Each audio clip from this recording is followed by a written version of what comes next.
Rebonjour.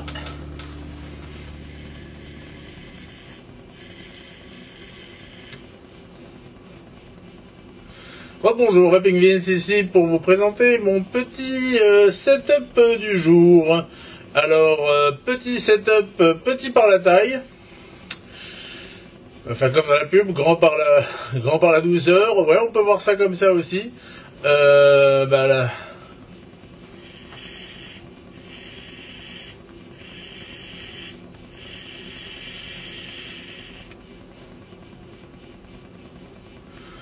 Vous voyez que c'est un tout petit setup qui envoie du bois. Je le cache volontairement avant de vous le dévoiler, hein, bien sûr, histoire de faire marcher un peu le suspense.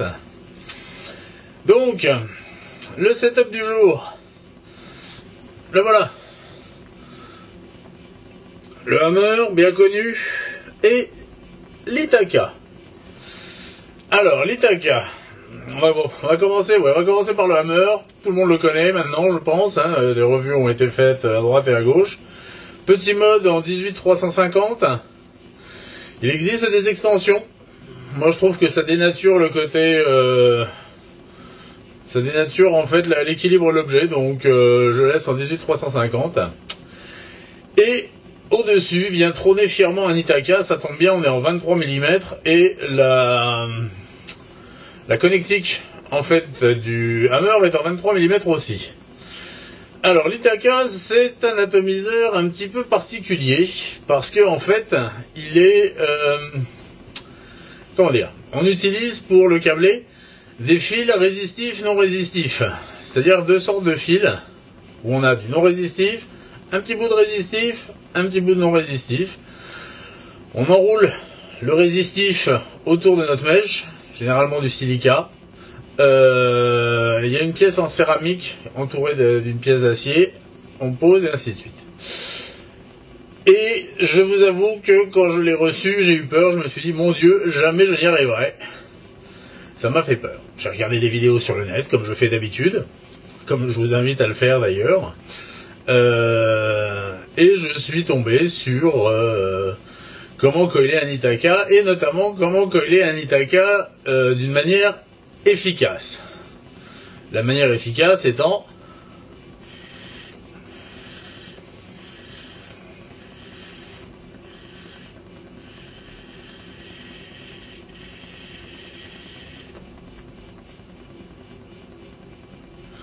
manière à faire beaucoup de vapeur.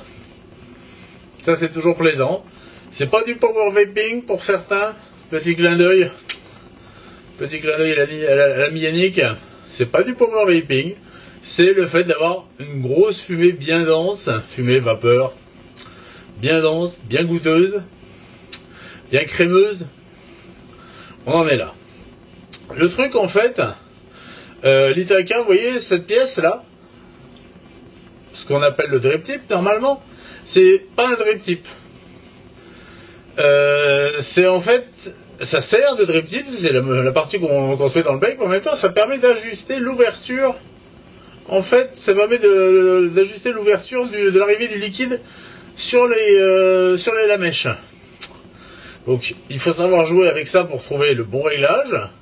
Et surtout au niveau des mèches. Alors je vais vous expliquer le principe d'une manière théorique, je ne vais pas vous le démonter pour le faire d'une manière pratique, parce qu'après ça va être le bordel pour le remonter et je ne suis pas équipé pour. Ici, en fait... La pièce en céramique se présente avec, grosso modo, deux rigoles, d'accord?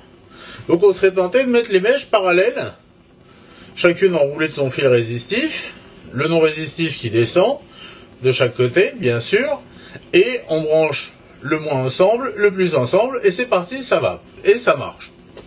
Pas de problème. Une autre méthode, celle que j'ai utilisée là, pareil, je l'ai vue sur le net, je ne l'ai pas inventée, consiste en fait à croiser les fils, parce qu'en fait vous avez le air roll qui se trouve en plein milieu. Donc le but du jeu c'est d'avoir le air roll juste en dessous des mèches. Et pour avoir une réserve de juice suffisante, en fait je mets une mèche en diagonale, je rajoute un morceau de mèche qui n'est relié à rien, juste un morceau de silice, un morceau de fibre de silice. Deuxième mèche en diagonale qui vient bloquer le bout de silice, et ce bout de silice là, je le coupe aux extrémités du petit tube, je referme mon petit cylindre, je branche, et voilà. Et en fait, ce montage là permet d'avoir une réserve de vapeur, enfin une réserve de liquide inouïe, juste au-dessus du air roll. Et quand vous vous chauffez, en fait vous chauffez 3 fils au lieu de 2, donc plus de vapeur.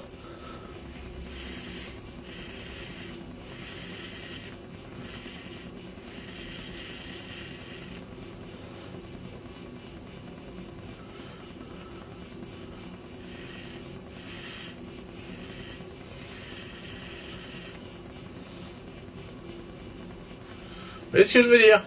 Et avec un goût, bien sûr, qui est phénoménal. Parce qu'en fait, vous avez donc la résistance qui est à ce niveau-là, ici. Hein, là, vous avez l'ajustement, vous voyez, si je tourne, on peut voir que ça bouge un petit peu. Je vais pas trop tourner parce que là, j'ai trouvé mon réglage.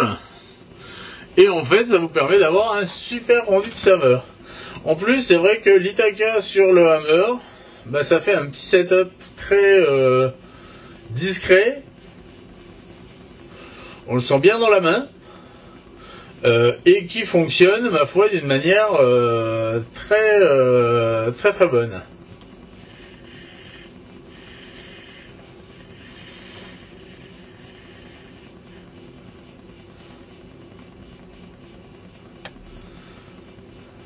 Alors là, je suis sur un liquide. Je suis en fait avec du Syllabub que j'ai testé la dernière fois. C'est très bon. J'ai un très bon goût de vanille. Par contre, je vais revenir un petit peu sur ce que je disais au niveau du Syllabub. C'est de la custard, on est bien d'accord, mais il y a un petit goût de tabac avec.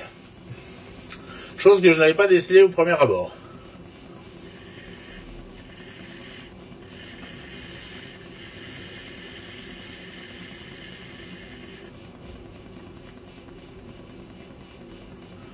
Pas de dry heat, rien du tout, parce qu'on a cette petite réserve de juice grâce à cette petite mèche supplémentaire. Et je dois vous avouer que ça a un rendu bien agréable. Par contre, là où j'ai été un petit peu surpris, c'est que j'ai acheté des fils résistifs, non résistifs, tout fait. Qui était donné pour être du 1,8 ohm. Donc si j'en mettais 2, forcément je divisais par 2, donc je devais arriver à du 0,9. Et j'arrive à du 1,2. Parce que en fait, chaque fil fait, je les ai mesurés seuls, chaque fil fait entre 2,3 et 2,5. Bon, voilà, c'est tout, c'est pas bien grave. En même temps, là je suis donc à 1,1 sur ce montage là. Bon, ma foi, rien de bien gênant.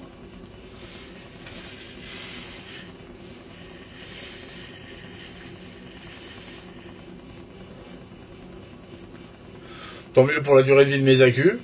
Mais bon, là il faut quand même, comme c'est des petits accus, hein, c'est des petits 800. J'ai quand même emmené la réserve. Hein.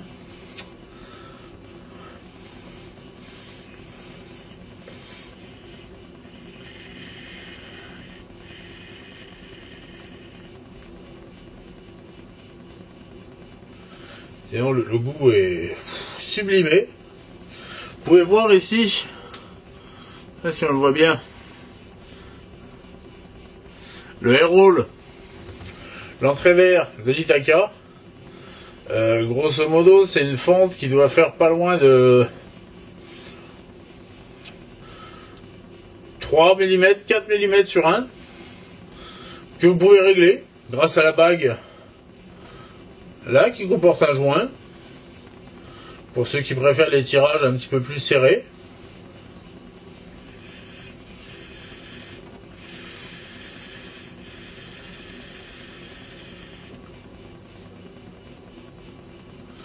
Moi je préfère quand elle est complètement ouverte. Question de goût, hein, là-dessus chacun il verra le sien. La chose que je peux dire, c'est que si vous avez l'occasion de mettre la main sur un Ithaca, n'ayez pas peur.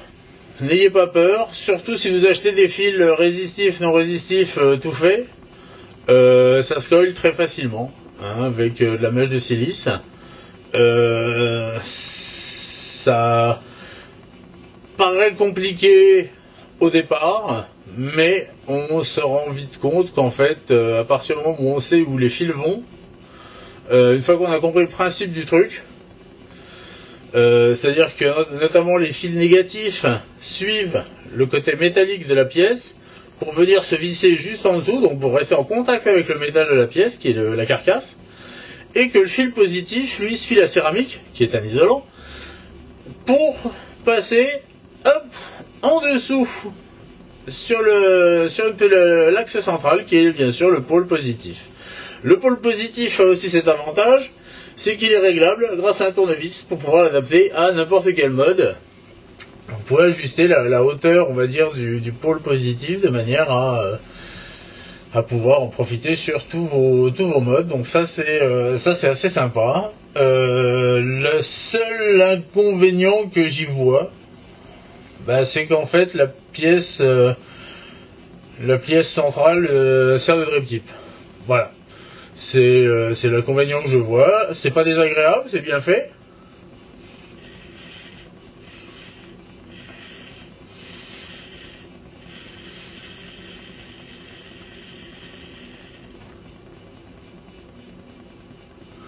On est sur de l'inox, donc c'est pas désagréable en bouche. C'est bien foutu, mais bon voilà quoi. Le seul truc c'est que votre Ithaca ressemblera toujours à ça.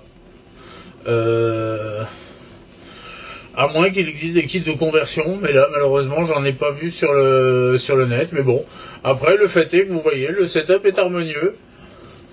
À l'échelle de ma main, on peut voir que c'est pas bien grand, hein, c'est pas bien grand, donc voilà, c'est agréable, on l'a bien en main. Il est lourd, on sait qu'il est là.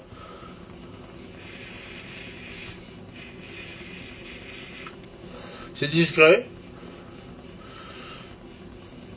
Non, c'est un bon setup, y a pas à dire. Voilà, c'était ma petite vidéo sur le setup du jour. Sur ce, je vous souhaite une excellente vape. La mienne, comme vous avez pu le constater, va être excellente. Bien entendu, vive la vape libre. Et puis on continue le combat. Allez, à bientôt. Salut!